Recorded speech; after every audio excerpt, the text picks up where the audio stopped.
Bienvenidos a Verbum Podcast. Verbum es la fuente de información que todas las semanas analiza y discute los temas legales, internacionales, sociales y domésticos que nos ocupan.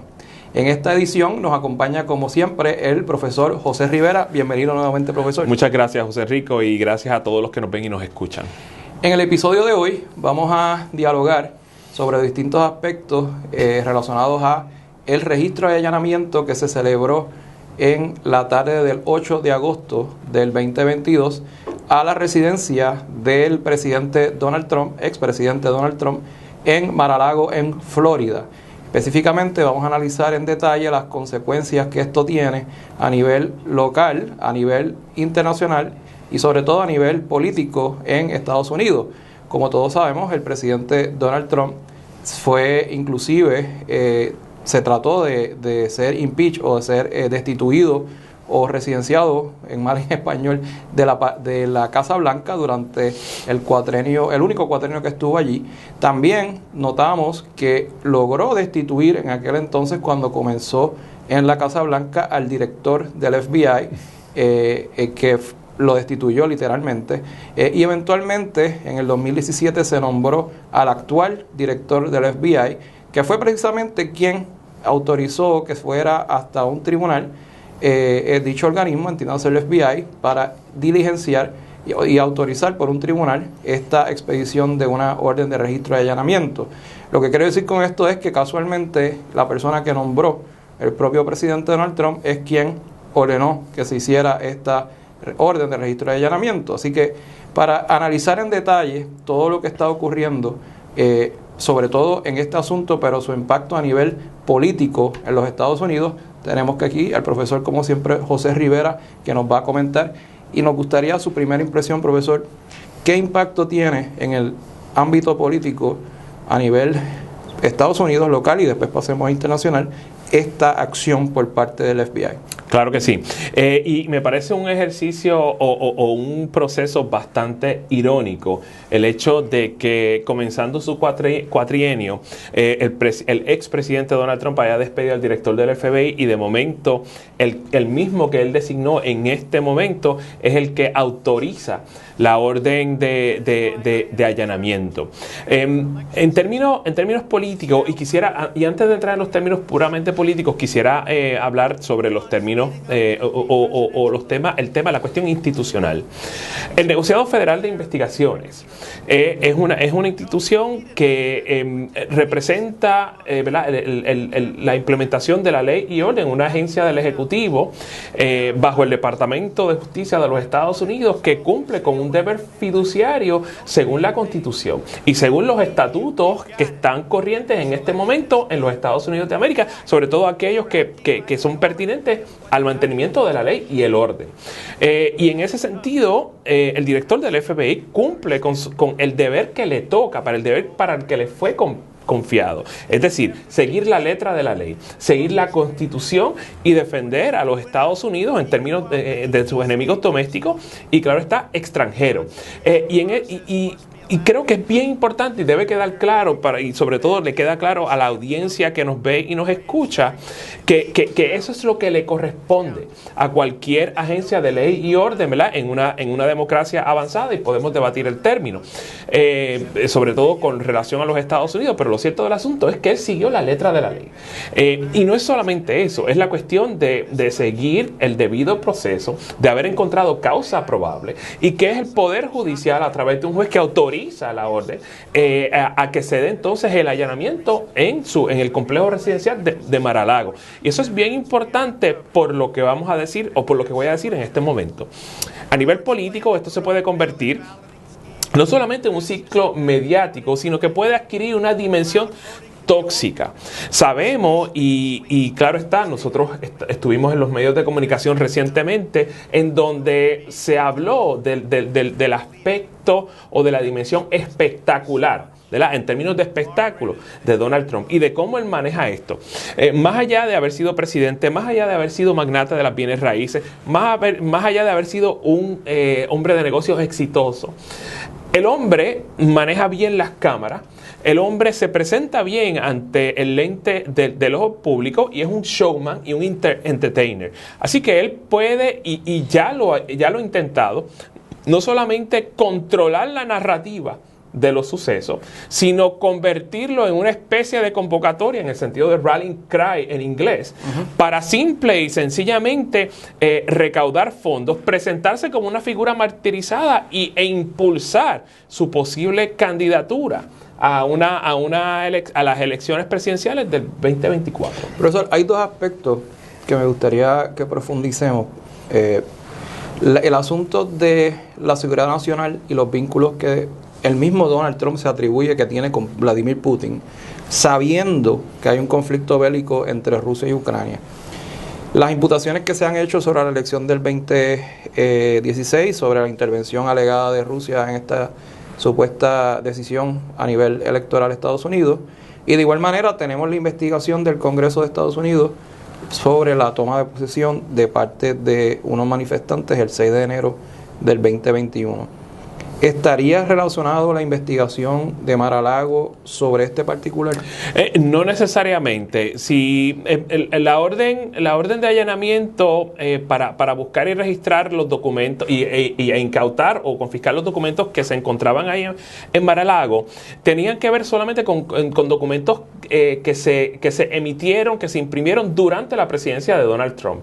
La costumbre es que cada presidente que sale de la Casa Blanca, que sale de la presidencia, ya sea porque fue derrotado electoralmente o ya sea porque acabó sus términos o por cualquier otra razón que salga, toda esa documentación cae bajo la custodia de los archivos nacionales de los Estados Unidos, de National Archives, que es una ley federal, que es una ley federal, pero es una institución que maneja y que está dotada de ello en virtud de la ley y en virtud de la Constitución, de mantener y de ser custodio de toda la documentación relacionada a los Estados Unidos. En ese sentido tiene un deber importantísimo, muy similar al de la Biblioteca del Congreso, de crear y retener todos esos documentos, la memoria histórica de los Estados Unidos y claro está la memoria del Ejecutivo, particularmente de una institución importante como lo es que la presidencia de los Estados Unidos. Así que el hecho nada más de que él se haya llevado eso al salir de la Casa Blanca implica no solamente un acto imprudente, pero me parece que es un acto muy vil y muy inmaduro de su parte, más inmaduro que vil, precisamente porque no es solamente que son documentos sensitivos y que son importantes para construir la memoria histórica y la memoria colectiva de lo que es la presidencia de los Estados Unidos, sino que algunos de esos documentos habían sido clasificados como confidenciales. Ahí entonces está el aspecto de la seguridad nacional y de mantener los secretos del Estado, independientemente de lo que podamos pensar de lo que es el gobierno de los Estados Unidos, de lo que es el Estado y de lo arbitrario que puede actuar todo Estado. O todo Estado que se llame así, mantiene secretos, guarda y maneja información sensitiva en aras de ¿qué? De la seguridad del Estado, de la seguridad pública, de la seguridad nacional. Nuevamente podemos debatir estos términos. Así que yo creo que es importante y la penalidad que se debe imponer debe ser consona con esa penalidad. El hecho nada más de que se lo haya llevado, por las razones que sea, constituye en ese sentido un delito, precisamente tal y como lo describen los estatutos. La relación que pueda tener esto con los alegatos del robo de la elección en 2016, y obviamente hay cosas que decir alrededor de ello, particularmente la seguridad cibernética. Los repetí hasta las náuseas los medios de comunicación. Los partidos políticos, tanto el republicano como el demócrata, tienen un problema en el manejo de la seguridad cibernética de sus datos. Y el gobierno de los Estados Unidos lo tiene también. Y está susceptible a ataques cibernéticos, particularmente de estados enemigos. No solamente Rusia, puede ser también Corea del Norte, puede ser China, puede ser Irán, puede ser cualquier país o entidad que se considere enemiga de los Estados Unidos. Por lo tanto, ese manejo tiene que estar ahí. Aparte de eso, que le hemos dado amplio margen a las redes sociales para manipular información, sobre todo de datos privados. Pero eso es otra conversación. Y claro está, el intento de subvertir el mandato electoral que se dio en noviembre del 2020 y el intento de subvertir la democracia. No están relacionados, pero ciertamente es un patrón interesante y perturbador que una figura que estuvo al frente como representante de los Estados Unidos en calidad de primer ejecutivo, esté teniendo todos estos líos legales, no necesariamente simultáneos, pero definitivamente concurrentes, incluyendo al momento que estamos grabando esto, el mismo Trump diciendo que se negó en virtud, ¿verdad? Se acogió a la quinta enmienda para no tener que declarar sobre sus negocios en Nueva York cuando la fiscal general, ¿verdad? El Attorney General del estado de Nueva York, preguntó sobre sus manejos de negocio en las bienes raíces. Profesor, ¿no será esto una medida no cautelar, sino para ilustrarle al pueblo estadounidense de que nadie está por encima de la ley en términos mediáticos? Porque sabemos que las consecuencias al día de hoy no las podemos medir. Pero si analizamos previo a lo que ha ocurrido durante el intento doble que hubo de impeachment o de residenciamiento, pues quedó en nada. De igual forma vimos como que todavía no sabemos si va a quedar en nada o no, ¿verdad? Pero la situación de la toma de la posesión del Congreso, cuando ahora en esta investigación que está ocurriendo, pues la realidad es que él como presidente está difícil que se le pueda imputar algo como persona privada en términos legales.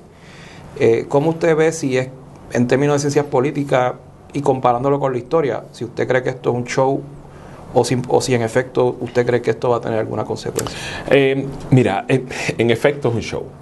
Yo creo que la política como fenómeno, la política como práctica humana, en estos días, en la contemporaneidad, tiene un elemento de espectáculo. No lo va a dejar de tener. Con el auge de los medios de comunicación, ¿verdad? Los medios de transmisión, particularmente cine, televisión y radio, y ahora las redes sociales, eso no va a dejar de tener un aspecto de espectacularidad, de espectáculo.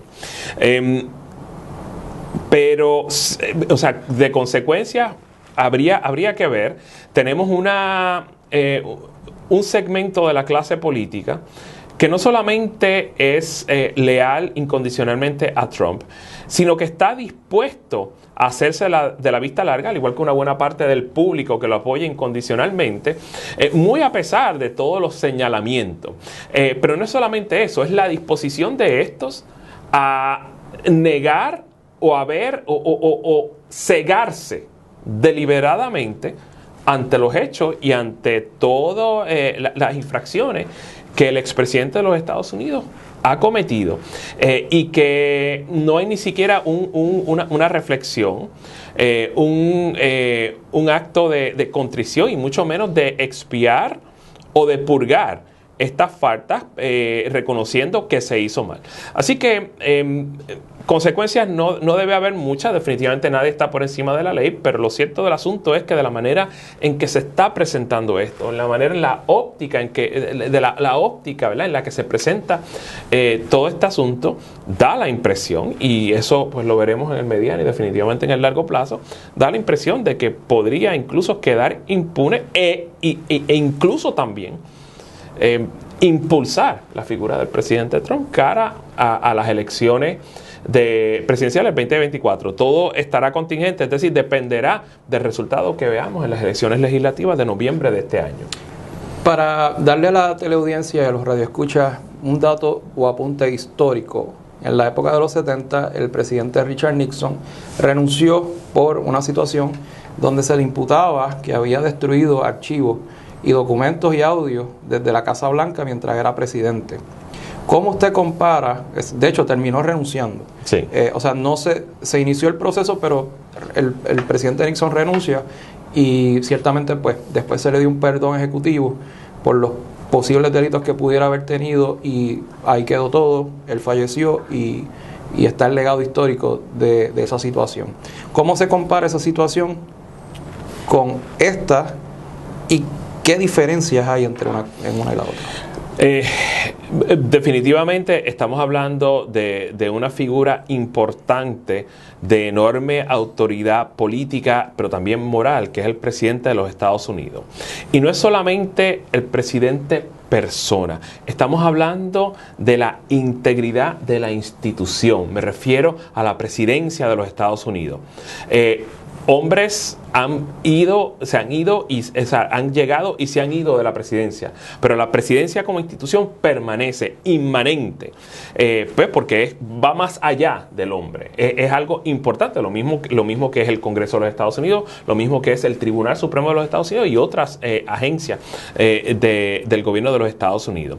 Pero claro está, la persona que está al frente de esa institución en el momento del espacio-tiempo en que se encuentra, ¿verdad? Porque tiene un mandato electoral y es incumbente, pues tiene, ¿verdad?, el deber de presentarse no solamente como primera figura ejecutiva y representante último de los Estados Unidos ante la comunidad internacional y ante la comunidad doméstica también, sino que debe tener la presencia, la autoridad moral para dirigir los destinos de los estadounidenses por el tiempo que vaya a durar ese mandato, sea 4, sea 8 años. La persona que no tiene esa autoridad moral, pues tiene problemas de ejecutar lo que yo llamo, ¿verdad?, la dimensión soberana, es decir, ejercer la autoridad suprema, autoridad última del Estado en el territorio de su jurisdicción y en la interacción con otros entes internacionales, sean otros estados o sean terceros. Y ambos, es decir, Nixon, ¿verdad?, el expresidente Richard Nixon y el expresidente Donald Trump, faltaron a ese mandato, menoscabaron esa autoridad política y moral, y ciertamente su figura se terminó decimada ante los ojos de un segmento del público. La diferencia que yo puedo encontrar, por lo menos, es en términos de la actitud. En última instancia, Richard Nixon podrá ser un ser, o pudo haber sido un ser despreciable, pero reconoció en el momento exacto en que todo su mundo se iba a venir abajo, de que el daño a la institución, el daño al prestigio, el daño a las instituciones de los Estados Unidos iba a ser más si él continuaba obstinado en mantenerse en su posición, sobre todo en la víspera de un residenciamiento, es decir, de un impeachment. Este hombre, y creo que hay una patología ahí, ¿verdad? Lo digo de manera bien liviana porque yo no soy psicólogo ni soy analista de la conducta humana, no en ese aspecto, pero ciertamente el menoscabo tiene que ver, el menoscabo de la institución, el menoscabo de la figura de la presidencia tiene que ver con un hombre, me refiero ahora a Donald Trump, que simple y sencillamente no ve nada mal en lo que hizo, que insiste en mantenerse impune y que cuenta con un segmento de la clase política y de la población, ¿verdad?, del electorado, que también está moralmente corrompido y que no admite ninguna falta en sus actos.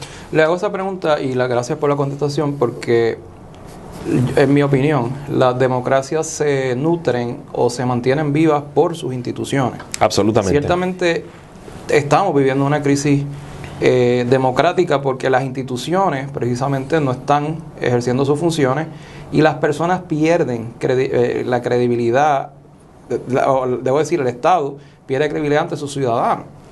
Y también traigo este otro punto: la tecnología es la que también ha cambiado la masificación de la información, y en la época de Nixon no existía eso. Ahora, por lo que comparamos, no hay controles. Profesor, y ya con esto para concluir, ¿cómo usted ve al final del día, si en términos de ciencias políticas y en términos de análisis in praxis, de la práctica, ve viable la candidatura del presidente Donald Trump? Dependerá de lo que el Partido Republicano decida.